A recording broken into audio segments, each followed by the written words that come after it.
바람의 상처. 悪いさ、私はこう見えても負けず嫌いなんです。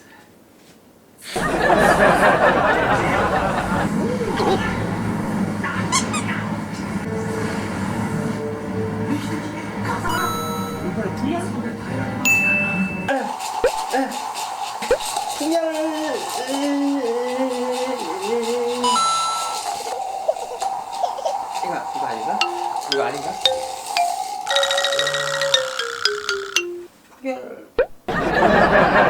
자, 오늘은 이누야샤 속에 나오는 마토루 맞나? 마토루가 하는 기술인 풍열. 그 애니메이션 좋아했었는데 그 풍열이 아니고요. 실제로 우리나라에 약 한 25곳이 있다고 합니다. 여름에는 굉장히 시원한 에어컨 바람이 나오는 구역, 심한 곳은 얼음이 얼기까지 하는 곳도 있다고 하는데요. 그러한 곳을 풍열이라고 합니다. 얼음골 또는 얼음굴 풍열이라고 불리는데, 그 풍열에 대해서 한번 파헤쳐 보고자 합니다. 자, 풍열!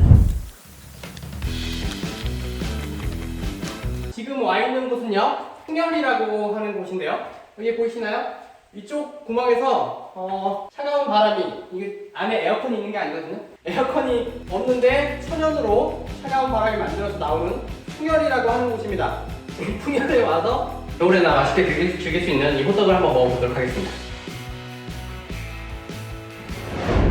자, 오늘 뜨겁게 해서 뭔가를 먹는 걸로 계획을 했었는데 다 식어버렸네요. 또 시원한 바람이 나오는, 이거 에어컨이 아니거든요. 천연 에어컨입니다. 이렇게 자연적으로 발생하는 시원한 바람이 나오는 것을 풍열이라고 합니다. 특히 이제 우리나라에 여러 가지 풍열이 나오는 곳이 있는데요. 심한 경우에는 한여름에 얼음이 생기기도 합니다. 지금 이곳은 얼음까지 생기는 정도는 아니고, 제가 봤을 때는 냉장실에 들어가 있는 그러한 착각이 들 정도로 조금 고삭한 정도까지 되어 있는 곳입니다. 아, 식어가지고 맛이 없네. 자, 그렇다면 풍열이 생기는 원인은 무엇일까요? 풍열을 설명하는 이론 중에 가장 처음 나온 이론은 바로 단열 팽창으로 설명하는 이론입니다. 단열 팽창이란 외부에 열 출입이 없을 때 기체가 팽창을 하게 되면 온도가 낮아지는 것을 말하는데요. 무슨 말인지 모르겠죠? 그래서 직관적으로 보여줘야 될 것 같았습니다. 자, 직관적으로 단열 팽창을 우리가 이제 알아볼 수 있는 실험을 해볼 건데요. 자, 여기 있는 기구는 단열 팽창을 시킬 수 있는 기구입니다. 제가 단열 팽창을 시키기 앞서 이게 구름을 만드는 장치거든요. 이게 기체가 구름이 되려면 기체에 있는 수증기들이 응결을 해야 되기 때문에 기체에서 물방울로 되기 위해서는 온도가 갑작스럽게 낮아져야 되겠죠. 단열 팽창에 의해서 온도가 낮아진다는 것을 구름이 생기는 걸 보는 것으로 단열 팽창을 확인하겠습니다.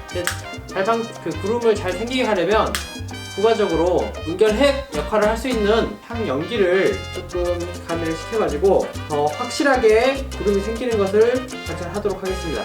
자, 준비는 됐습니다. 여기 있는 이 조그만한 게 가 펌프인데요.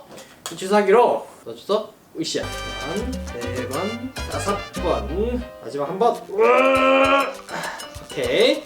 자, 준비 끝났고요. 자, 단열 팽창 밸브를 열었을 때 어떤 변화가 관찰되는지 한번 봅시다. 하나, 둘, 셋. 오.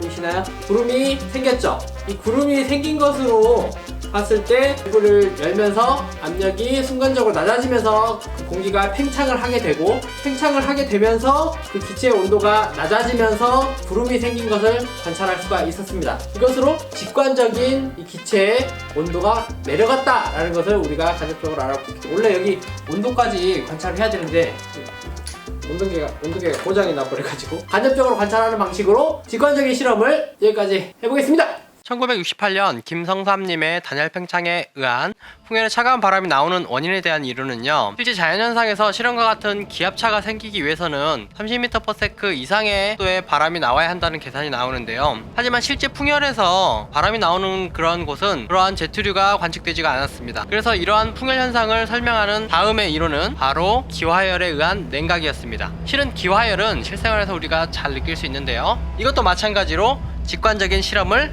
해보겠습니다. 자, 이번에는 기화열에 대한 실험을 해볼 건데요.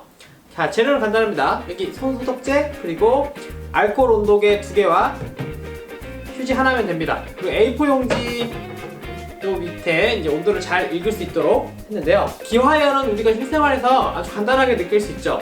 병원에서 주사를 맞기 전에 알코올 소금을 뿌렸을 때 이게 지금 손소독제가 알코올 83% 함유가 되어 있거든요. 알코올을 엉덩이에 이렇게 딱 문질러 보거나 아니면 손소독제를 손에 이렇게 비벼본다 그러면 손이 시원해짐을 느낄 수가 있습니다.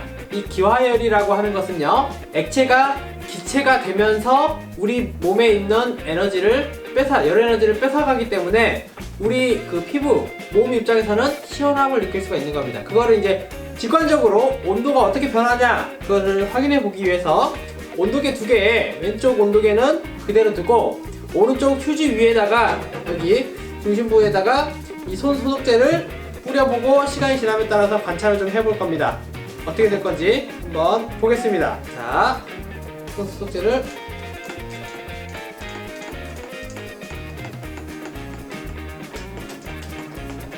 뿌려보고요. 현재 오른쪽 온도계에다가 지금 알코올 손 소독제를 뿌려둔 상황이고요. 과연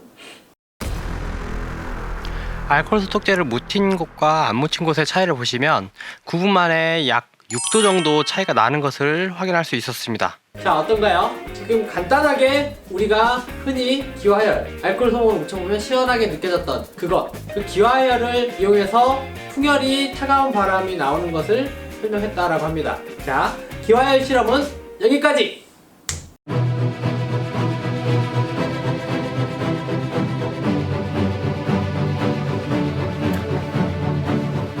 그 여름에 지금 풍열의 구조의 단면을 보면요, 이런 식으로 이제 그려볼 수 있겠는데요. 가장 특이할 점으로는 이 돌너덜지대에 있습니다. 대부분의 우리나라의 풍열이 생기는 그 지역은요, 화산암지대가 굉장히 많은데, 화산암지대에서 이제 화산암이 조각이 나서 이러한 비탈면에 조각 모아지는 돌너덜지대라고 하는 것이 형성이 됩니다. 크기가 적당한 돌들이 모여 있으면 이러한 빈 공간들이 굉장히 많이 생기기 때문에 이러한 겨울에 이 냉기가 축적될 수 있는 그런 공간도 생기고요. 여름이 이제 닥치게 되면서 표층 부근에서 아까 했던 기화열 실험 생각하면 될 텐데요. 수분을 굉장히 많이 머금은 이 찬 공기가 따뜻한 공기하고 만나서 기화되면서 이 따뜻한 공기들을 냉각시켜서 점점 냉각이 된 공기는 아래로, 따뜻한 공기는 위로 되기 때문에 굉장히 안정한 상태에서 안에 있던 이러한 냉기들을 상당히 오랫동안 가둬둘 수가 있습니다. 그렇기 때문에 여름엔 슬슬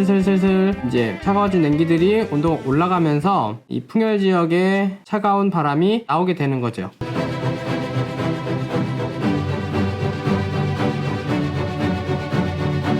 어떻게 이제 이 냉기가 축적되냐면요, 가장 이 핵심적인 구조는 역시 돌너덜지대에 있는데, 이 돌너덜지대가 빈 틈이 많기 때문에 겨울에 냉기가 오면서 이 안쪽에 있는 지하수나 이런 습기들을 얼리면서 이 기화된 습기가 얼면서 이 응고열이 발생하게 됩니다. 비슷한 구조로 석빙고나 이러한 구조들이 위쪽에 구멍이 있는 것을 볼 수가 있는데, 이러한 돌너덜지대에서도 마찬가지로 이쪽에 틈이 있기 때문에 이러한 습기가 굳어지면서 응고되면서 얼음으로 응고되면서 발생되는 그 열이 위쪽으로 다 나가게 됩니다. 겨울에 반대로 아래에서 차가운 바람이 나왔던 이 그 풍열지대는요, 반대로 위쪽에 어느 한 틈에서 온열이라고 하는 따뜻한 바람이 나오게 돼서 겨울에도 주변부의 온도보다 상당히 높은 부분에 온도가 나타나는 곳이 있습니다. 이러한 그 풍열은 실은 그 부분적으로 따뜻하거나 또는 부분적으로 차가운 부분이 반대적으로 나타나기 때문에 식생이 굉장히 다양하게 나타나게 할 수 있는 그러한 아주 생물학적으로 높은 그 보존 가치가 있다라고